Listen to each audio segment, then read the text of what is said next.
The wrong house film की कहानी एक ऐसे सीन से शुरू होती है जिसमें एक टीनेजर लड़की को जंगल में भागते हुए दिखाया जाता है। इसके बाद एक घर दिखाया जाता है जहां एक लेडी सुजैन मैगजीन से हाउस पिक्स को कट कर रही होती है। इसके बाद इसका हस्बैंड जॉर्ज आता है, उसे लेस को कहता है। कुछ क्वेश्चंस पूछने के बाद वो जाने के लिए तैयार हो जाती है। इसके बाद जॉर्ज अंदर बैठी अपनी बेटी को भी जाने का कहता है, जबकि वो पूछती है कि क्या मैं यहाँ रुक सकती हूँ। इस पर जॉर्ज कहता है कि हम जा रहे हैं आधे घंटे में। फिर वही लड़की एमी अपनी दोस्त को सुजैन के बारे में बताती है that she is so fake. अब जॉर्ज, सुजैन और एमी गाड़ी में सफर करते हैं और इनकी गाड़ी रेस्टोरेंट के सामने जाके रुकती है। ये सब अंदर चले जाते हैं कि वहाँ एमी को एक आदमी टेबल के कॉर्नर पर बैठा हुआ नजर आता है और इसकी शक्ल अचानक से हॉरिबल फेस में बदल जाती है। एमी बहुत डर जाती है लेकिन इसकी बात का यकीन नहीं किया जाता। एमी गाड़ी में कहती है कि मैं घर जाना चाहती हूँ, लेकिन जॉर्ज, इसका फादर, कहता है कि पहले हम घर देखने जाएंगे और फिर दोबारा हम घर वापस आ जाएंगे। फिर वो लंबा सफर करने के बाद इस घर तक पहुँचते हैं जहाँ फॉर सेल लिखा होता है और साथ ही में उसी के ऑनर की तस्वीर बनी होती है। जैसे ही एमी उस आदमी की तस्वीर देखती है तो वो बताती है कि ये वही आदमी है जिसको इसने रेस्टोरेंट में देखा था, लेकिन इसकी बातों को इग्नोर किया जाता है। कुछ देर में उस घर में पहुंच जाते हैं और वहाँ कोई भी नहीं होता। वहाँ एक स्पीकर होता है जिसमें से वेलकम की आवाज आती है और ये भी स्टेटमेंट बोली जाती है कि आप फ्रीली इधर उधर जाकर घर देख सकते हैं, और कहा जाता है कि स्पीकर के बटन को प्रेस करके वो इस अजीम जगह के बारे में जान और सुन सकते हैं। कुछ देर में वहाँ एक जीप आती है जिसमें एक दूसरी फैमिली होती है जो कि पहले ही इस घर को देखकर जा चुकी होती है। दोनों फैमिलीज का इंट्रोडक्शन होता है। इसके बाद जॉर्ज की फैमिली गाड़ी में बैठकर चली जाती है जंगल की तरफ। जैसे ही इनकी गाड़ी जा रही होती है कि इनके सामने एक लड़की आती है और जमीन पर गिरकर जख्मी हो जाती है। ये सब उतरकर उसको देखते हैं और पूछते हैं कि क्या वो ठीक है। इसके मुंह से खून बह रहा होता है और मुंह से अजीबो गरीब आवाजें निकालती है और बहुत ही मिस्टीरियस वे से अपने हाथ से एमी के चेहरे को भी टच करती है। इमीडिएटली सेकंड फैमिली की भी जीप पीछे से आ जाती है और इन सबको अपनी गाड़ी में बिठाकर ले जाते हैं। सब दोबारा इस घर के सामने चले जाते हैं जहाँ फॉर सेल लिखा होता है। एक्चुअली अब दोनों फैमिलीज इस जगह पर ट्रैप हो चुकी होती हैं।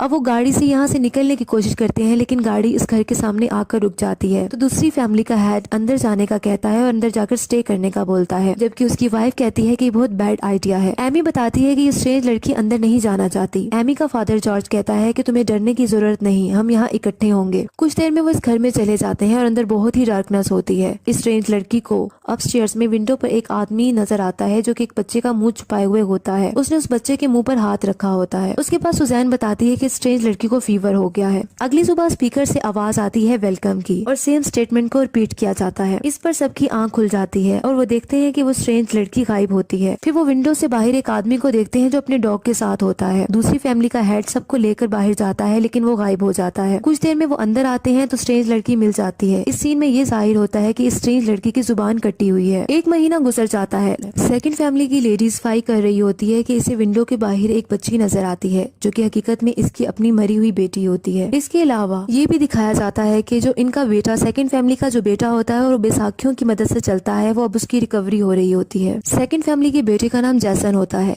वो एमी के साथ घर से बाहर जाता है, जबकि जाने से पहले जैसन का बाप इसको रिवॉल्वर दे देता है ताकि वो अपनी प्रोटेक्शन कर सके। जैसन एमी के साथ होता है कि एमी को विंडो में से एक छोटा बच्चा नजर आता है। वो जल्दी से घर की तरफ भाग जाती है और अपने फादर को आकर बताती है कि मैंने एक बच्चे को देखा है। एमी के पेरेंट्स कुछ नोट्स और चीजें लेकर बैठे होते हैं और वहाँ एक पिक भी पड़ी होती है जहाँ उस बच्चे की तस्वीर होती है। तो एमी इसको पहचान लेती है और बताती है कि ये वही बच्चा है और सब अपस्टेयर्स की तरफ तेजी से जाते हैं लेकिन इस जगह कोई नहीं होता। जबकि डाउनस्टेयर्स में दूसरी फैमिली की लेडी एक बॉक्स ओपन करती है और इसमें से बहुत से पजल्स निकाल लेती है और इनको टेबल पर रख देती है। इसके बाद वो इन्हें सॉल्व करने का सोच रही होती है कि इसे पीछे से मम्मी की आवाज आती है। जब वो टर्न होकर देखती है तो इसकी छोटी बेटी, जिसको इसने विंडो से बाहर देखा था, वो इसके पीछे खड़ी होती है। वो औरत अपनी बेटी को गले लगा लेती है और इसकी पिन वगैरह सेट करती है। वो बच्ची कहती है कि मैं यहाँ नहीं रुक सकती और अपनी माँ के कान में विस्पर करती है। वो स्ट्रेंज लड़की सोफे पर लेटी सब देख रही होती है कि वो लेडी के पास कोई नहीं होता। वो एक्शन से किसी किसी गिले मिलने का कर रही होती है। अगले सीन में जंगल का व्यू दिखाया जाता है। इसके बाद डिनर टाइम होता है जिसमें से सुजैन कहती है कि मुझे पता है कि तुम कुछ जानती हो, लेकिन इस पर वो लेडी कहती है कि मैं कुछ नहीं जानती और मैं फॉल्ट पर नहीं हूँ। सुजैन उससे रूडली बात करती है जिससे वो बाहर चली जाती है। जैसे ही सेकंड फैमिली की लेडी बाहर जाती है तो वहाँ उसको अपनी बेटी दोबारा नजर नजर आती है जो कि इसके कान में दोबारा विस्पर करती है। नेक्स्ट सीन में सुजैन को ख्वाब आता है जिसमें इसका हस्बैंड जॉर्ज को देखती है और वो बहुत वायलेंट होता है। इसके बाद वो सामने वाली कुर्सी पर वही आदमी रॉन को बैठा हुआ देखती है कि अचानक से सुजैन की आंख खुल जाती है और वो अपने हस्बैंड जॉर्ज से डर जाती है और कहती है कि तुम ऐसा नहीं कर सकते। डाउनस्टेयर्स पर बैठी एमी पजल्स को जोड़ने की कोशिश कर रही होती है और फिर दूसरी फैमिली हेड आ जाता है और उसके पास खड़ी स्ट्रेंज लड़की से बहुत सारे क्वेश्चंस करता है। उसके बाद थोड़ा हाइपर हो जाता है। एमी का बाप इसे यकीन दिलाता है कि अंदर कुछ नहीं है, सब कुछ ठीक हो जाएगा और मैं तुम्हारे साथ कुछ नहीं होने दूंगी। अगले सीन में जंगल में एमी, सुजैन, जॉर्ज पहुंच जाते हैं और जैसन का बाप इनको पिस्टल दिखाता है और कहता है कि तुम एक एक करके निकलने की प्लानिंग कर रहे हो। एमी का फादर जॉर्ज बताता है of course not. Next morning Amy अपना फेस वॉश कर रही होती है कि इसकी मदर इसको पीछे मिरर में दिखाई देती है जबकि इसका गला कटा हुआ होता है। दूसरी तरफ सुजैन एक छोटी नाइफ लेकर उधर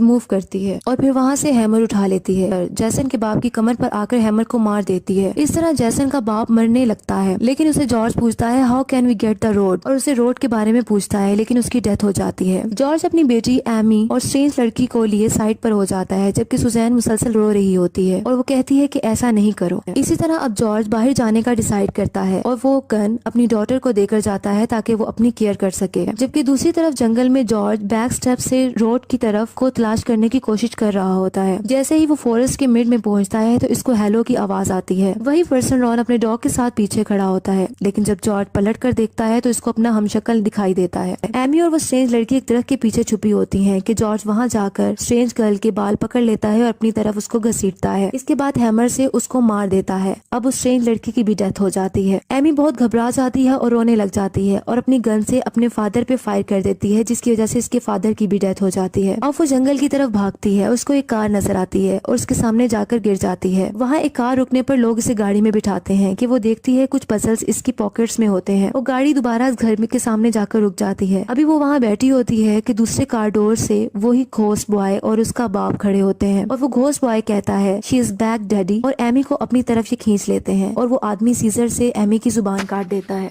ये कम्प्लेक्स मूवी है जो बहुत से क्वेश्चन छोड़ती है। राइटर इस मूवी की एक्सप्लेनेशन पर कहता है कि बेसिकली ये सब मर्डर घोस्ट बॉय और घोस्ट मैन कर रहे होते हैं, ह्यूमन बॉडीज को पोज करके उनके दिमाग को साइकोलॉजिकल टॉर्चर करते हुए। और आखिर में ये पता चलता है कि ये वही पुराना साइकिल है जो दोबारा से शुरू हो जाता है। जैसा कि हमें पता चलता है कि एमी की जुबान कट गई है और वो अब स्ट्रेंज गर्ल मानी जाती है। इसी फैमिली के लिए जो इस घर में जो फॉर सेल है देखने आएंगे। इसी तरह एमी इसी फैमिली की कार से टकरा जाएगी और वो फैमिली स्ट्रेंज गर्ल को स्ट्रेंज हाउस में ले जाएंगे और खुद भी ट्रैप हो जाएंगे और इन सब का मर्डर हो जाएगा। इसी तरह ये कहानी चलती रहेगी।